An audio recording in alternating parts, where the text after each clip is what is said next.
Club ফুটবলের সূচিটা যুক্তরাষ্ট্রের প্রেক্ষাপটে অন্য সবার চেয়ে ভিন্ন।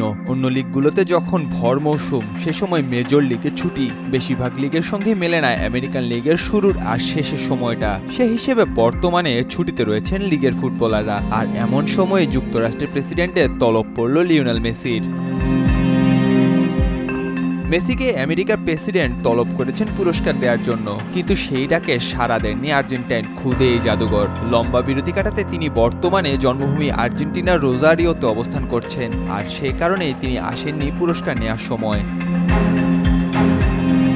তবে বিখ্যাত ফুটবল সাংবাদিক ফ্যাব্রিজিও রোমানোর সুবাদে সামনে এসেছে মেসির না আসার আরেকটি কারণ। যুক্তরাষ্ট্রের জো বাইডেন যখন মেসি সহ ১৯ জনকে নাগরিক সম্মাননা দিচ্ছেন, তখন মেসি ব্যস্ত শৈশবের বন্ধুদের নিয়ে।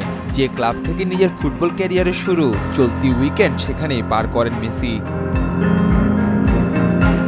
৬ বছর বয়সে নিউওয়েলস ওল্ড বয়েজের হয়ে খেলা শুরু করেন মেসি। সেই সময়টায় ক্লাবে যাদের পেয়েছিলেন সতীর্থ হিসেবে, এতগুলো বছর পর তাদের সঙ্গে দেখা করতে গেলেন আর্জেন্টাইনের সুপারস্টার। নিজের ব্যক্তিগত সামাজিক জীবনেও এর আগেও প্রশংসিত হয়েছিলেন মেসি। অনেকগুলো বছর পরেও শেকড়ের টানে মার্কিন যুক্তরাষ্ট্রের অসামান্য সম্মাননা উপেক্ষা করে তিনি আবারও ভাসছেন প্রশংসায়।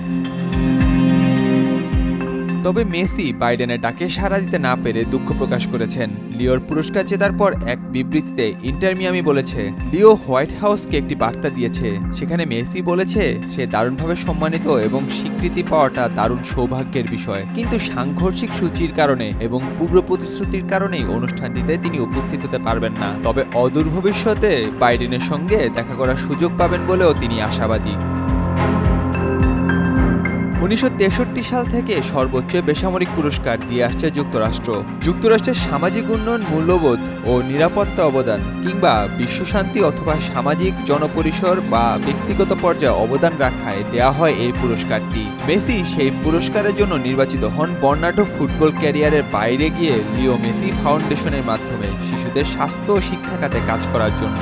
একই সঙ্গে তিনি আন্তর্জাতিক সংস্থা ইউনিসেফের শুভেচ্ছা দূত হিসেবেও কাজ করছেন। নাহিয়ান আরিফিন, নয়া দিগন্ত।